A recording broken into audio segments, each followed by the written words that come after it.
이제 조금 익숙해졌습니다.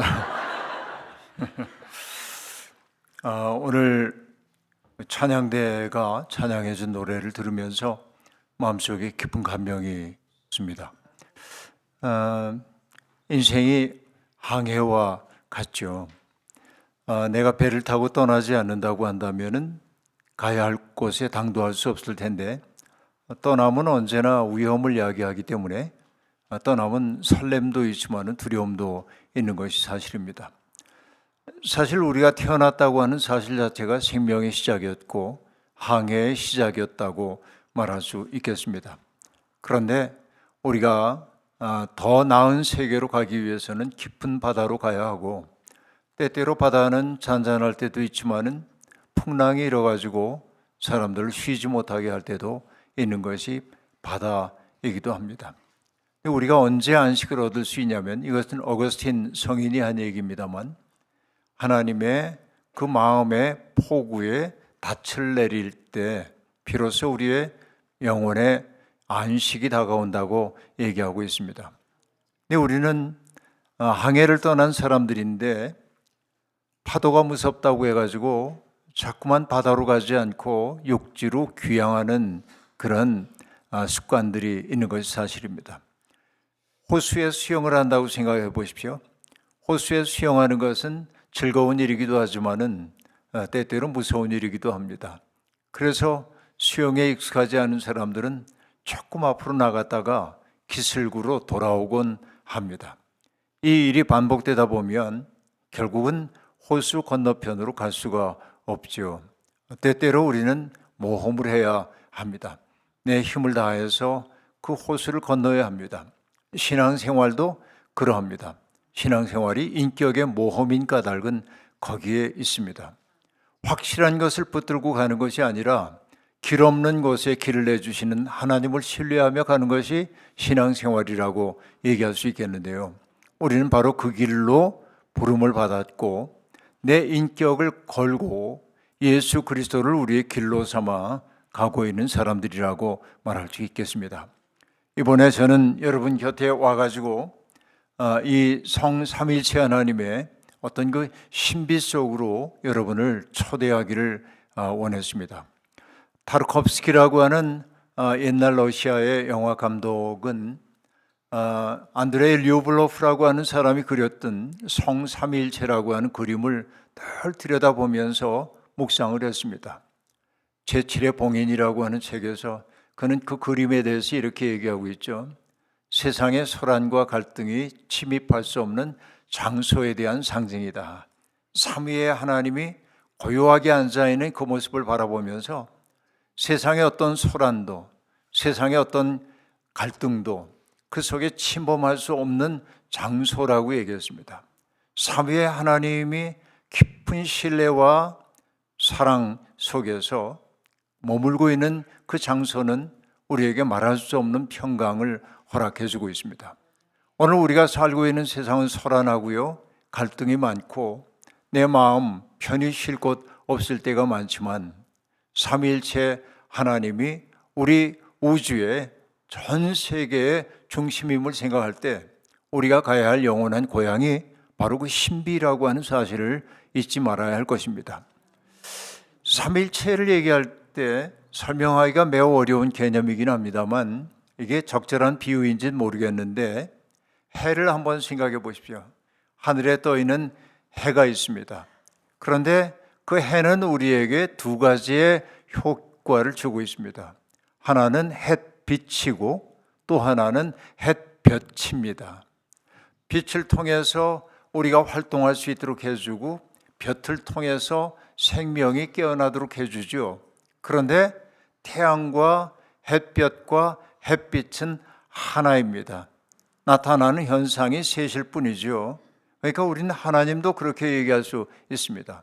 하나님도 태양 그 자체라고 얘기한다면 모든 존재를 가능하게 하는 존재의 터전이신 분, 이분이 하나님이시고, 또 빛이라고 하는 것은 죄 때문에 무명 속에 어둠 속에 살고 있던 어리석은 우리들에게 참된 삶이 무엇인지를 비추어 주신 분은 성자 예수 그리스도, 그렇죠? 그래서 요한복음은 빛이 이 세상에 왔다라고 얘기했습니다. 이것이 우리가 예수님을 인식하는 방식입니다. 성령이 하는 일은 무엇입니까? 우리의 내면 속에 있는 얼음 같은 것들을 녹여내면서 우리 속에 생명의 씨앗이 자라도록 해주는 햇볕과 같은 역할을 해줍니다. 그러므로 여러분, 이 삼위의 신비가 우리를 깊은 세계로 인도하고 있다는 사실을 우리가 생각하면서 나는 이 삼위 하나님의 은혜 속에 살고 있다는 사실을 늘 명심해야 할 것입니다. 오늘 우리가 예배 시작하면서 사도신경 고백을 했습니다만, 사도신경의 그 세 번째 고백이 바로 나는 성령을 믿습니다 라고 한 고백이었습니다. 이것을 Credo in Sanctum Christum, Christum Sanctum 이렇게 되어 있는데, 나는 믿습니다, 거룩하신 성령을 이라고 말합니다. 그런데 여러분, 이 성령이 하시는 일을 우리 사도신경은 아주 기가 막히게 얘기하고 있습니다. 성령이 하는 일이 무엇입니까? 거룩한 공회를 만들어내요. 오늘 우리가 이 자리에 교회로 모여있는 까닭은 바로 성령께서 역사하셨기 때문에 그렇습니다. 교회의 생일은 오순절 마가의 다락방에 내렸던 성령 강림의 사건이 교회의 탄생일임을 우리가 알게 될 때 성령이 하시는 일이 거룩한 공교회를 이루게 해주셨다라고 하는 것입니다. 오늘 교회를 거룩한이라고 얘기하고 있는데, 거룩하다고 하는 것은 다른 것이 아니죠. 하나님께 바칠 만한 것이 되는 데 있어요. 이것이 교회의 존재의 이유라고 얘기할 수 있습니다. 그리고 그 다음에 뭐라고 얘기합니까? 성도가 서로 교통하는 것과 라고 말합니다. 여러분, 이 자리에 있는 여러분들은 같이 진리의 길을 걸어가는 성도들입니다. 그런데 이 성도들의 모임이 왜 소중하냐면 이렇게 이야기할 수 있겠습니다. 때때로 나는 내 믿음이 흐려질 때도 있습니다. 때때로 나는 회의에 빠질 때도 있습니다. 그러나 예배 공동체 속에 있을 때 함께 찬양하는 이들의 찬양이 나를 끌고 가주기 때문에 그렇습니다. 이것이 진정한 의미의 코이노니아입니다. 아주 여러 해 전 제가 프랑스에 있는 떼제 공동체라고 하는 공동체에 가서 잠시 동안 머문 적이 있습니다. 세계 수많은 젊은이들과 또 뜻있는 사람들이 모여 세계의 화해를 위해 기도하는 기도의 장소입니다. 거기에 가면은 화해 예배당에 가서 저도 앞줄에 이렇게 앉아 있는데, 떼제의 찬양은 단순한 가사를 반복하는 찬양이 되어 있습니다. 수천 명의 사람들이 똑같은 찬양을 하는데 큰 소리가 없어요. 작은 소리로 노래를 부르는데, 제가 앞에서 경험했던 것은 뭐냐면 뒤로부터 어떤 기운이 우렁우렁 내게로 다가오는 거예요. 내가 예배 공동체 속에 있다고 하는 그 사실이 나를 앞으로 밀고 가고 있음을 느낄 수 있었습니다. 성도의 교제라고 하는 것도 그렇습니다. 때때로 우리가 신앙의 회의에 빠질 때도 있지만은 내가 이 예배 공동체 속에 속해 있을 때 공동체가 나를 안고 앞으로 향해 나가는 것이지요. 이것이 성도의 교제라고 얘기할 수 있습니다. 여러분이 예배당을 마련한 지 몇 년 되지 않았습니다만, 원래 이 예배당은 아주 오래전에 지어진 예배당이죠. 이것은 그냥 물리적 공간일 수 있습니다. 그러나 우리가 잊지 말아야 할 것은 이 공간 속에서 수많은 성도들이 올렸던 기도, 그리고 찬양, 이 모든 것들이 이 공간을 거룩하게 만들고 있고, 바로 이것이 울타리가 되어서 우리를 지켜주고 있다는 사실을 잊지 말아야 합니다. 이것이 바로 성도의 교제와 성령이 하시는 일이 그렇다라는 것이죠.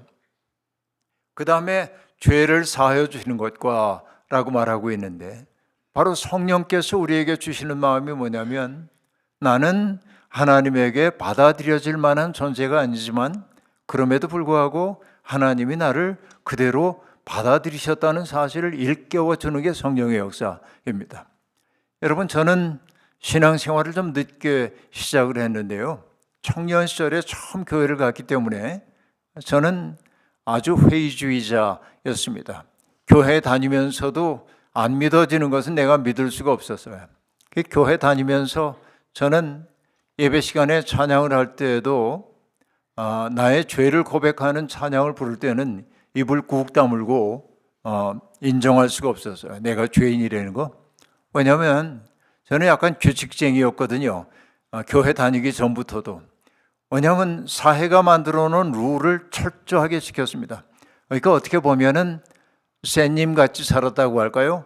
모범생 컴플렉스 이런 거 있었습니다. 그러니까 우리 고등학교 다닐 때 교복 입고 그러면은 여기 남학생들 이 칼라 하얀 거 이렇게 껴야 되고 그게 이 목 뒤에 얼마나 아픈지 모릅니다. 그리고 이게 호크 클르면 안 된다고 그러죠.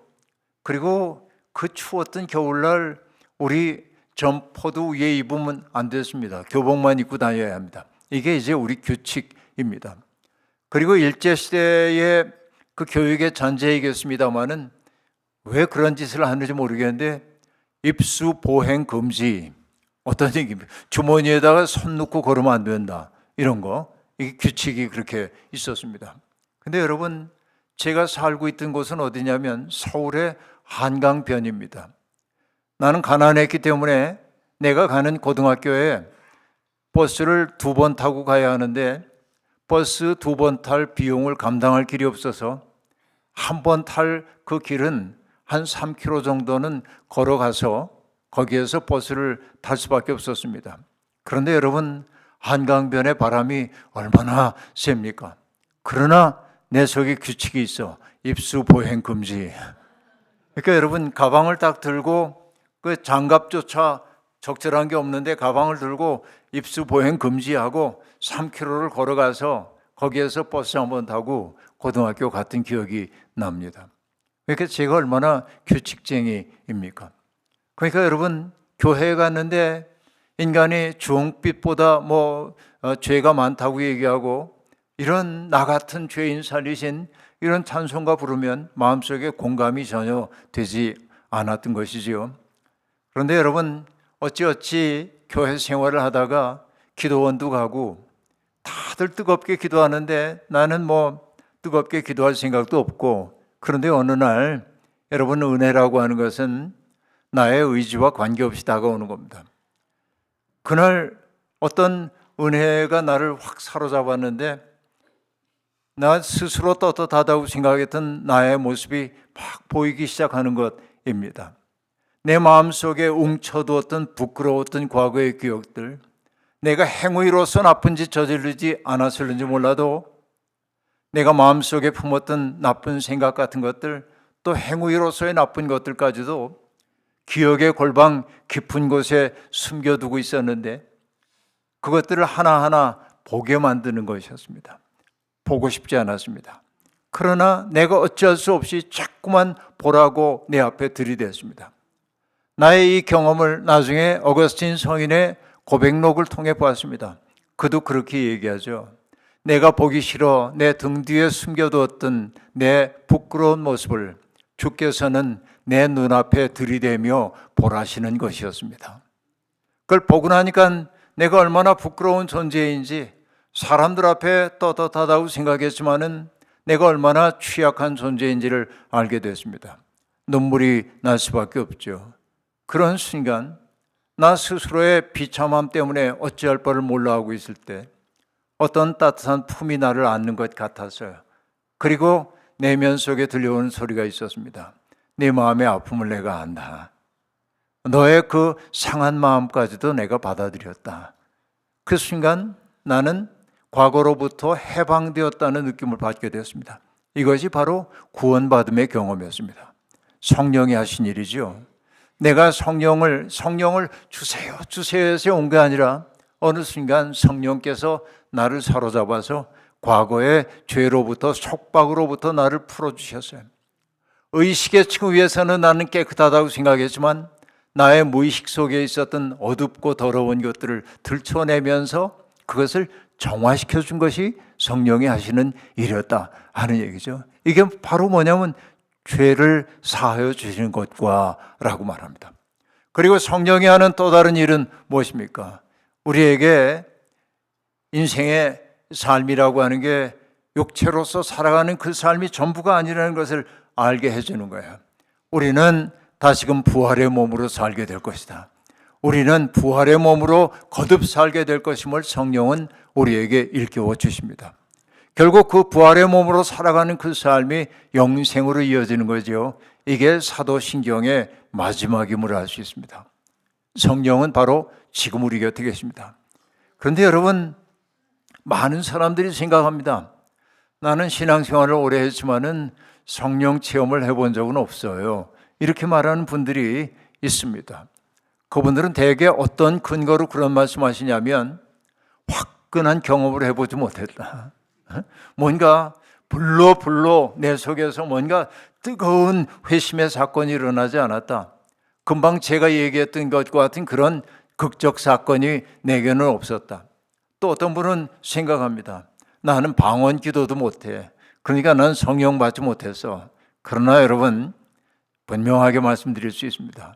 여러분은 성령 안에서 살고 계십니다. 순간순간마다 성령이 우리와 함께 하고 있다고 얘기할 수 있습니다.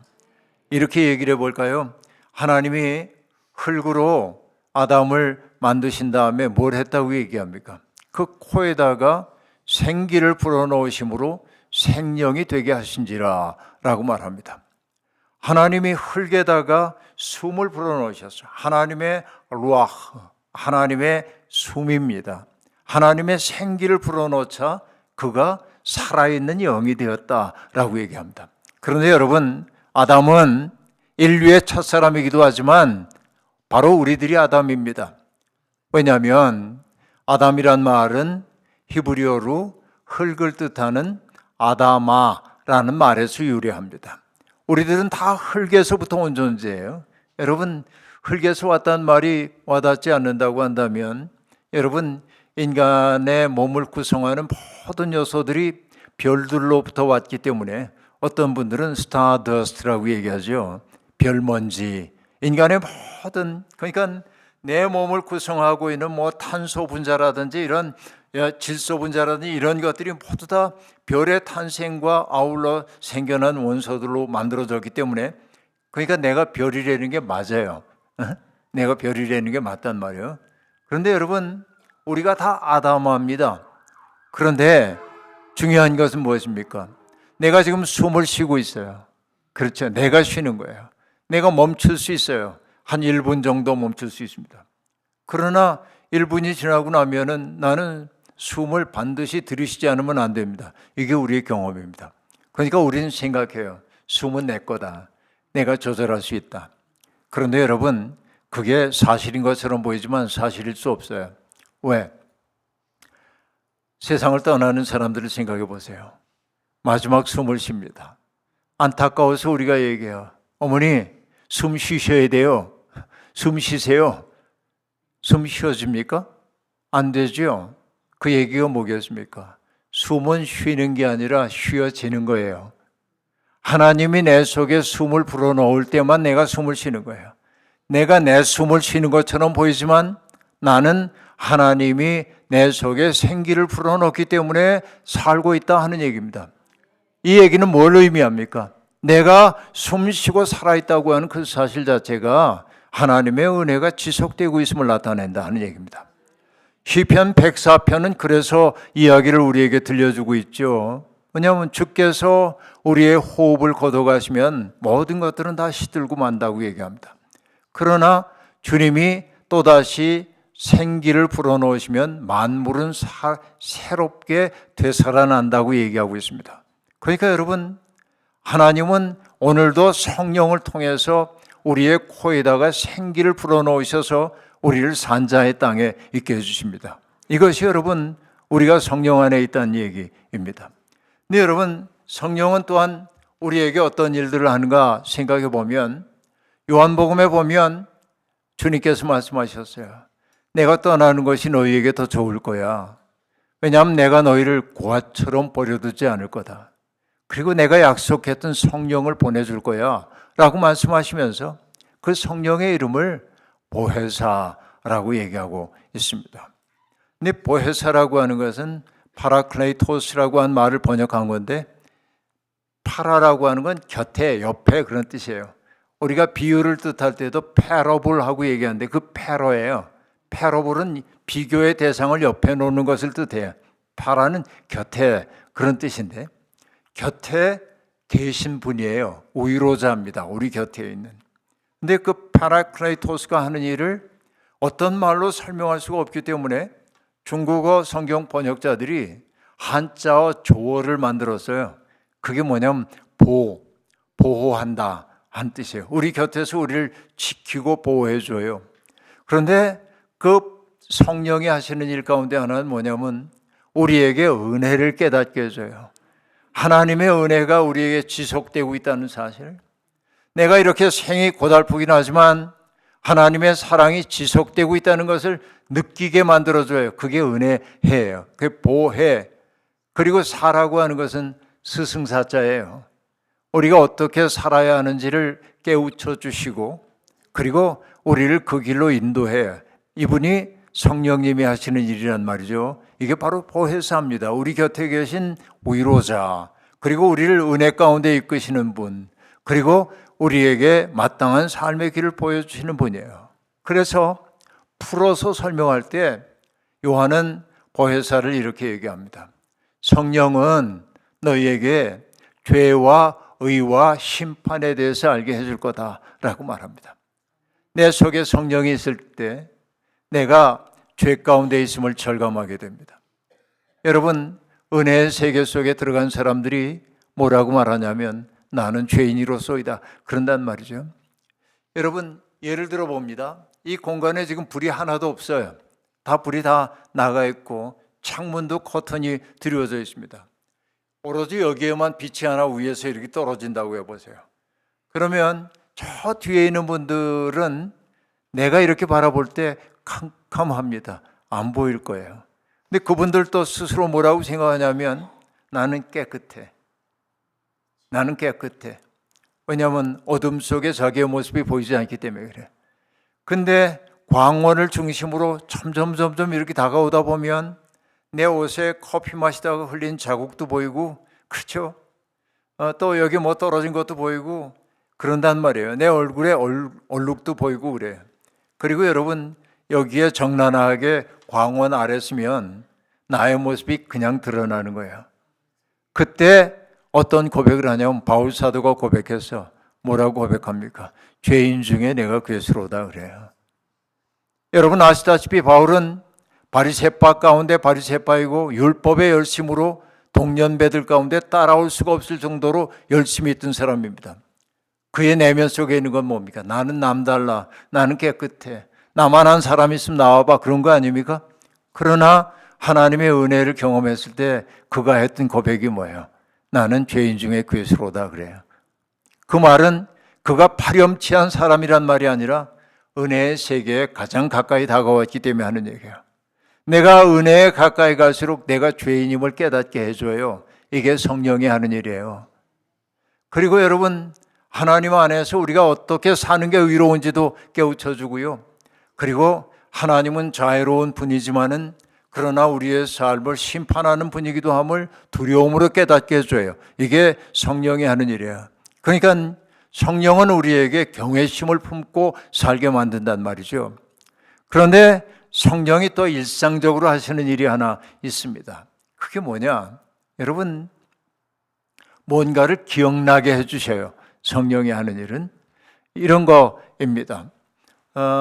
뭐 그냥 비근한 예로 들어보면요, 우리 임정기 목사님이 지난주에 설교한 거 기억나세요? 쪽지 시험 좀 한번 볼까요? 지금 퀴즈 내가지고 시험을 볼까요? 잘 기억이 안 나죠? 네, 자책하지 마십시오. 대부분 그렇습니다. 설교한 저도 지난주에 무슨 설교했는지 한참 생각해야 알 수 있습니다. 이게 어쩔 수 없는 우리의 기억이죠. 그러나 여러분, 설교가 사라진 것처럼 보이지만 그렇지 않아요.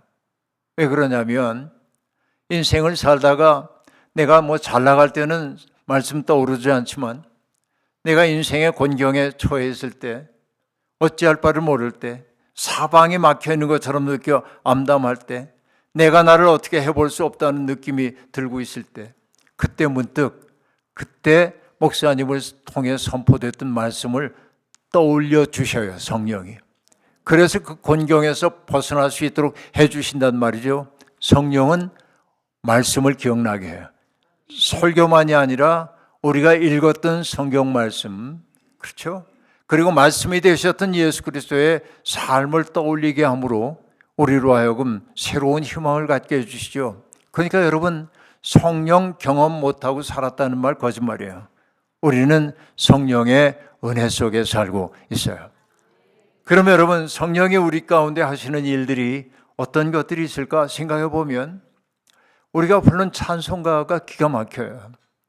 성령 찬송가가 많이 있습니다. 보통 부흥회 같은 거 하면은 뭔가 마음이 뜨거워져야 되기 때문에 불로 이런 거 많이 부르잖아요. 그러니까 우리도 뜨거워지려고 그래. 근데 성령 찬송가는 불로만 있질 않아요.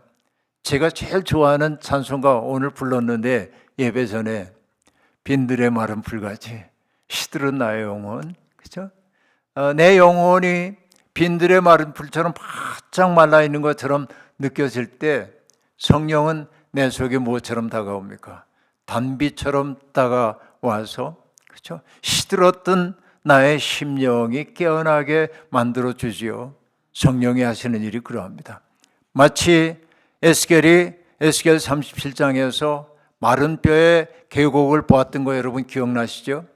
에스겔이 보니까 뼈들이 가득 차 있어요, 골짜기에. 그런데 주님의 말씀이 들려옵니다. 인자야, 이 뼈들이 능히 살겠느냐? 주님, 제가 알지 못합니다. 그러나 생기를 향해 대언하라고 말씀하셔서 생기를 향해 대언하자 하나님의 숨이 불어왔고, 그러자 뼈들이 맞춰졌고 거기에 심줄이 이어지고 근육이 덮이고 피부가 덮쳐서 어떻게 됐다고 말합니까? 하늘 군대를 이룬지라 라고 말합니다. 그러니까 여러분, 빈들의 마른 풀 같은 혹은 에스겔 골짜기에 그 해골과 같은 우리 속에 성령이 들어오면 우리가 연결되기 시작한다. 내 속에 생명이 일어나기 시작한다. 이렇게 말할 수 있어요. 이게 이제 빈들의 마른 풀처럼 우리에게 다가오는 성령입니다. 그런데 여러분, 찬송가에 보면 성령은 단비처럼 우리에게 다가오기도 하지만은 따뜻한 손길로 다가오기도 합니다. 이 찬송가도 제가 좋아하는데 187장 비둘기같이 온유한, 비둘기같이 온유한 은혜의 성령 오셔서 거친 맘 어루만지사 위로와 소망 주소서, 평화 주소서. 그렇죠? 우리의 거칠어진 마음을 성령은 와서 뭐 하냐면 터치함으로 내 마음을, 딱딱했던 그 마음을 부드럽게 만들어준다는 거예요. 이게 성령이 하시는 일입니다. 성령의 터치가 우리를 부드럽게 만들고 내 마음속에 위로가 깃들게 만들고, 그래서 내 마음속에 샬롬이 자리 잡게 한다는 거죠. 그뿐만이 아닙니다. 성령은 빛으로 표상되기도 합니다. 188장 무한하신 주 성령 보면 무한하신 주 성령, 우리 얻은 성품에 생명빛을 주소서 보혜사시오. 그렇죠? 아까도 얘기한 대로 성령은 빛이라고 얘기했습니다. 그런가 하면은 여러분, 성령은 불길이기도 합니다. 정욕과 죄악에 물든 마음을 성령의 불길로 태우사 정결케 하소서, 태우소서, 깨끗게 하여 주옵소서라고 말합니다. 성령은 우리의 마음속에 있는 죄의 그 허섭 쓰레기들을 불태워 주기도 합니다. 이것이 성령께서 하시는 놀라운 일이기도 하죠. 근데 여러분, 성령이 하시는 그 일 가운데 가장 위대한 일이 뭔가 하고 생각해 보면 저는 이렇게 말씀드리고 싶어요. 성령은 사람들을 일으킨다라는 거예요. 에스겔의 골짜기에서 해골이 하늘 군대를 이뤘던 것처럼 여러분, 우리들도 땅의 인력에 끌려서, 중력에 끌려서 살고 있던 사람들, 땅만 바라보고 살고 있던 사람들, 성령이 우리 속에 임하면 중력을 넘어서서 은총에 이끌리는 일어선 사람이 된단 말이죠. 돌아가신 이어령 박사님은 그런 얘기를 했습니다. 뒤늦게 연세가 많아가지고 예수를 믿게 됐는데 중력과 은총에 대한 이야기를 이렇게 얘기합니다. 뉴턴은 사과가 떨어지는 것을 보면서 만유인력의 법칙을 발견했다는 거죠. 왜 사과가 위로 떨어지지 않고 아래로 떨어지나? 이거 우리에게 상식적으로 보이는 일이지만 그는 과학자답게 그런 의문을 품었어요. 왜 사과는 옆으로 떨어지지 않고 아래로 떨어지나? 뭔가 잡아당기는 것이 있기 때문일 거다. 이게 중력이에요. 그러니까 중력은 아래로 잡아당기는 힘입니다. 인간은 육체를 가지고 있기 때문에 중력의 영향을 받습니다. 우린 끝없이 땅의 현실에 탐닉하도록 되어 있어요. 그런데 이어령 선생님은 이렇게 묻습니다. 왜 사과가 떨어지는 것만 보고 사과가 높은 곳에 달리는 것은 보지 못하는가라는 거예요. 그게 은총이라는 거죠.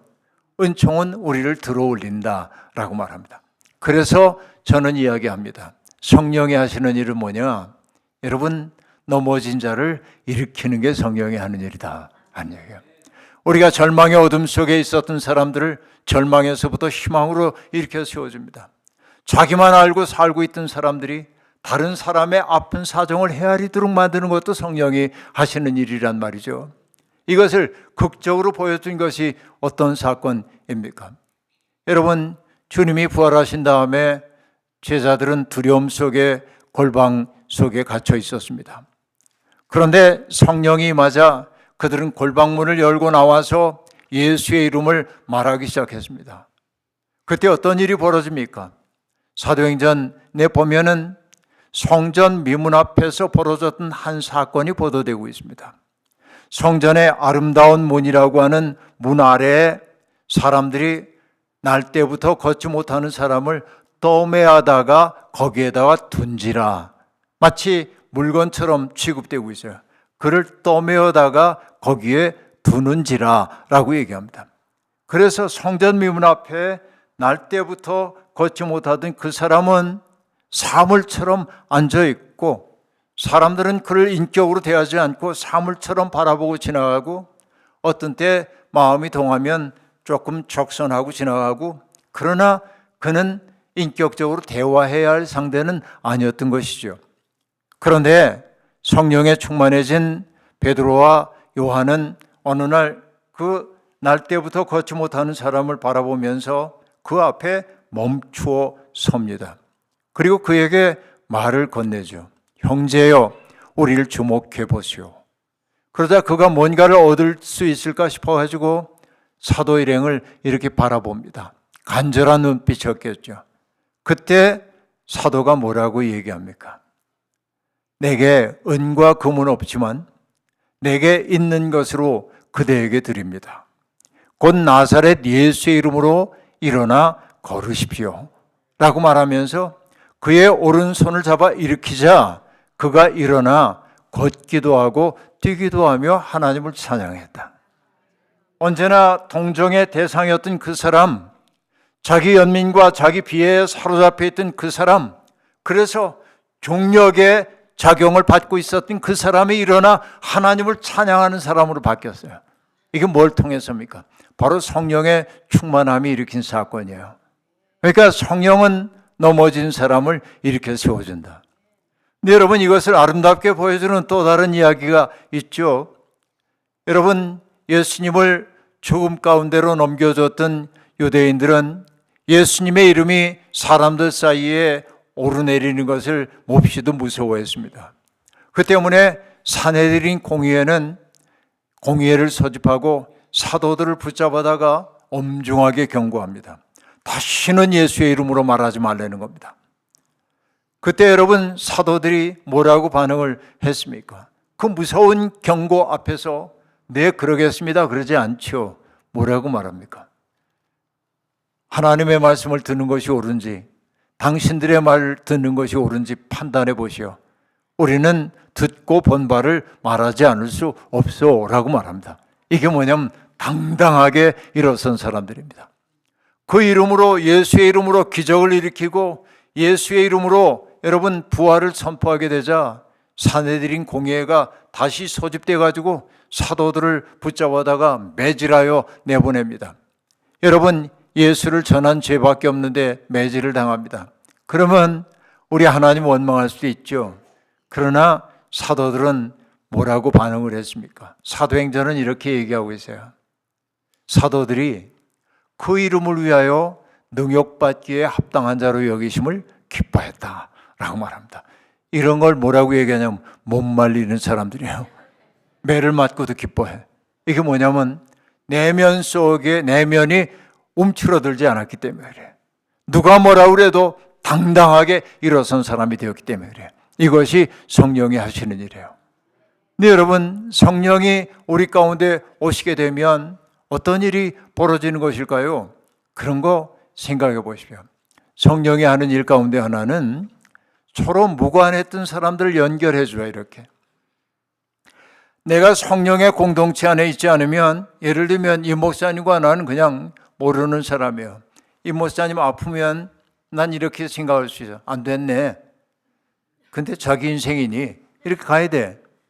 그러나 여러분, 성령이 우리 속에 들어오면 어떻게 되냐면 그의 아픔이 내 아픔으로 다가와. 그 아픔을 덜어주고 싶어져. 이게 성령께서 하시는 일이에요. 그래서 여러분, 성령에 충만했던 초대교회 공동체를 설명하는 사도행전은 뭐라고 얘기합니까? 그들이 함께 모여 기도하고 사도들의 말씀을 듣고 떡을 함께 나눠 먹고 자기들이 재산을 내놓아 필요한 사람들에게 나누어 주었다고 얘기합니다. 여러분, 내 재산 어떻게 누군가에게 나눠줄 수 있어요? 사랑하기 때문입니다. 성령은 뭘 하냐? 연결해. 죄는 뭐 하냐? 갈라놔요. 사탄의 전략은 뭐냐? divide and rule이에요. 가르고 지배하는 거예요. 이게 사탄의 전략이에요. 그런데 하나님이 하시는 일은 뭡니까? 하나님은 하나 되게 하는 힘이에요. 서로 무관했던 사람들이 연결되게 만들어요. 그래서 여러분, 바울 사도가 썼던 서신들을 보면은 성령 안에서 서로 연결되어 한 몸을 이루느니라 라는 말이 도처에서 등장하고 있습니다. 성령이 하는 일은 뭐냐면 너와 내가 무관한 사람이 아니라 함께 연결된 사람이 되게 만들어. 그의 슬픔을 내가 함께 슬퍼하고 그의 기쁨을 함께 기뻐하는 사람이 되게 한단 말이죠. 그래서 로마서에서도 말합니다. 기뻐하는 사람과 함께 기뻐하고 우는 사람과 함께 우십시오. 이게 연결되었기 때문에 가능한 일입니다. 성령이 하는 일입니다. 자, 오늘 이야기의 결론을 짓겠습니다. 주님이 부활하신 이후에 40일 동안을 이 땅에 계시다가 하늘로 올라가실 때가 되자 주님이 제자들에게 말씀하셨습니다. 내가 너에게 약속한 것을 받기까지 예루살렘을 떠나지 말라는 거예요. 제자들은 다급한 마음이 들어서 주님 앞에 질문합니다. 주께서 이스라엘 나라를 회복하실 때가 이때입니까? 라고 질문합니다. 이 질문 속에는 세 가지의 중요한 정보가 담겨 있습니다. 그들의 마음속에 있는 거.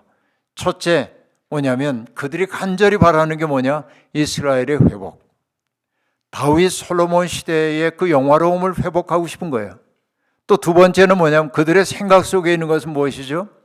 그 일을 이루어내실 분은 주님이다 라고 하는 거예요. 주께서라고 한 말이에요.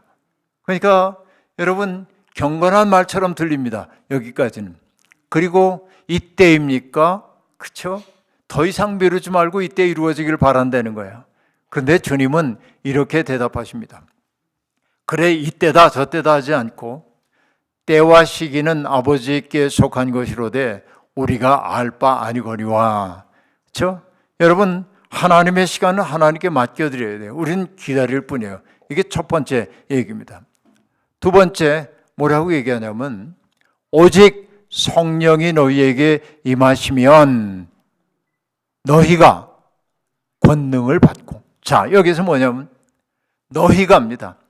주께서 이 일을 하실 때입니까? 라고 묻자 주님은 대답해. 너희가 하는 거야. 근데 여러분, 너희가 그냥 할 수 있는 거 아니에요. 뭘 해야 조건이 붙어요? 성령이 너희에게 임하시면. 성령은 결국 어떤가 봤더니 우리를 하나님 나라의 일을 하는 일꾼으로 만들어주는 거예요. 그렇죠? 하나님은 바로 우리를 통해 이 세상을 아름답게 바꾸기를 원하신단 말이죠. 성령이 너희에게 임하시면 너희가 권능을 받고 라고 말하는데 여러분, 많은 사람들이 맥락과 관계없이 그 권능이란 말에 확 꽂혀요. 우리도 권능을 좀 받아가지고 내가 명령하면 이루어지고 이게 권능으로 생각해요. 그런데 여러분, 예수 그리스도의 권능은 그런 것 아니죠. 어떤 것입니까? 남을 지배하는 권능이 아니죠. 주님도 말씀하셨어요. 이방인의 집권자들은 너희들 함부로 다루고 그들은 귀인들은 은인 소리 듣는 것을 좋아하지만 너희는 그러면 안 된다. 너희 가운데 으뜸이 되려고 하는 사람은 모든 사람을 섬기는 사람이어야 한다라고 말합니다. 그러니까 여러분, 그리스도의 파워라고 하는 것은 뭐냐? 지배하는 힘이 아니라 섬기는 파워예요. 가장 낮은 자리에서 사람들을 떠받쳐 주는 것이 바로 파워예요. 기독교인들의 파워는 그런 것이다 말이죠. 그러니까 여러분, 우리는 세상에서 누군가를 섬기는 것은 비천한 일이라고 생각해요. 그러나 은혜의 세계 속에 들어가면 나를 낮춰 누군가를 들어올리는 게 얼마나 영광스러운 일인지를 깨닫게 돼요. 그게 권능이에요. 그 권능이 내 속에 들어오게 될 때 우리가 할 수 있는 일은 뭡니까? 예수 그리스도를 통해 이 땅에 도래한 하나님 나라를 어디로부터? 예루살렘으로부터 온 유대와 사마리아와 땅끝까지 전하게 된다고 얘기를 하고 있습니다. 근데 여러분, 예루살렘에서 온 유대로 가는 거 오케이, 방향이 좋아요, 괜찮잖아요. 그런데 생각해 보세요. 한 가지는 문제가 있어요. 뭐냐? 유대인들은 절대로 받아들일 수 없는 사람들이 사마리아 사람들입니다. 그런데 복음이 흘러가는 방향은 사마리아를 우회하면 안 돼. 어떻게 가라는 겁니까? 예루살렘과 온 유대와 사마리아를 거쳐가야 돼. 그런데 여러분, 그렇게 하면 되지 뭐, 생각할지 몰라도. 여러분, 우리 모두에게도 사마리아가 있어요. 어떤 얘기입니까? 내가 받아들일 수 없는 사람, 그 사람 생각만 하면 소름 끼치는 사람, 그 사람 생각만 하면 불쾌한 사람, 나에게 상처를 줬던 사람, 손해를 입힌 사람, 그래서 내 마음을 움켜쥐고 있는 사람이 우리의 사마리아인지도 모릅니다. 그런데 우리가 복음 안에서 산다고 하는 것은 거기를 통과해 가야 하는 거예요. 이것이 어려워요. 그러나 우리는 주님께 기도해야 돼. 나의 사마리아를 통과해 갈 수 있는 용기를 주십시오. 그 사마리아를 통과하지 않으면, 왜 그러냐면 내 마음이 자유가 없기 때문에 그래. 사마리아가 내게 남아있는 한 나는 자유롭지 못한 거예요. 그러니까 여러분, 놀라운 게 뭐냐면 사마리아를 내가 외면하면 되지 생각하는데 외면한 것처럼 보이지만 사마리아가 나를 붙들고 놓아주질 않아. 항상 그 생각하기 때문에. 그러니까 우리는 통과해 가야 돼. 그리고 어디까지 가야 하는 겁니까? 땅끝까지 가야 돼. 그러면 여러분, 땅끝이 어디예요? 아프리카 어디, 가난한 나라, 거기도 땅끝처럼 생각됩니다. 그러나 땅끝은 도초에 있습니다. 이곳에도 있어요. 센터니얼에도 있고, 그렇죠? 이곳 어디에나 있습니다. 어떤 얘기일까요?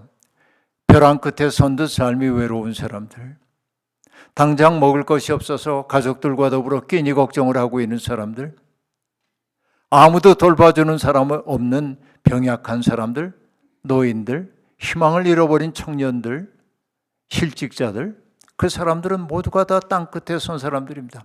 그 얘기는 뭘까요? 한 걸음 앞으로 내디디면 허공일 수밖에 없는 사람들, 죽음을 생각하는 사람들이에요. 그러면 여러분, 우리가 해야 할 일은 뭡니까? 주님이 명령하셨잖아요. 땅끝까지 가야 한다고. 여러분, 덴버 산 위의 교회는 산 위에서 우리끼리 자족하는 교회면 안 돼요. 땅끝으로 가야 돼요. 그 땅끝에 가서 사람들의 설당이 되어줘야 돼요. 우리가 모든 사람들의 설당이 될 수는 없어요.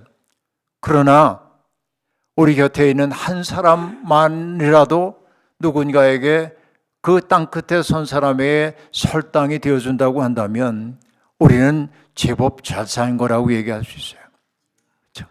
온 세상에 설당이 될 수는 없어요. 그러나 한 사람에게만이라도 설당이 되려는 마음을 품게 될 때 주님은 우리를 통해 일하실 것이 분명합니다. 그렇습니다, 여러분. 우리는 하나님의 꿈에 동참하도록 부름받았습니다. 아브라함 저수의 헤셀이라는 사람의 말을 제가 좋아합니다. 하나님을 믿는다는 것은 하나님의 꿈을 나의 꿈으로 삼고 그 꿈을 이루기 위해 해산의 수고를 다하는 것이다. 그 말을 예수님을 믿는 거로 대입해 보자고요. 예수를 믿는다고 하는 것은 예수님의 꿈을 나의 꿈으로 삼고 그 꿈을 이루기 위해 해산의 수고를 다하는 것이다. 사람들 하나하나를 소중히 여기고 내 앞에 있는 사람 하나하나를 아버지께서 내게 이끌어 주신 사람으로 여기면서 사랑했던 예수의 마음, 그 마음을 품고 우리가 살게 될 때 우리를 통해 이웃들도 복을 받겠고 그렇게 사는 우리가 복의 매개자로서 스스로 복된 인생임을 잊지 말기를 바라고, 여러분 모두가 삼위일체의 은혜와 신비와 신뢰 속에 함께 들어감으로 주님의 은총의 통로가 될 수 있기를 주의 이름으로 기원합니다.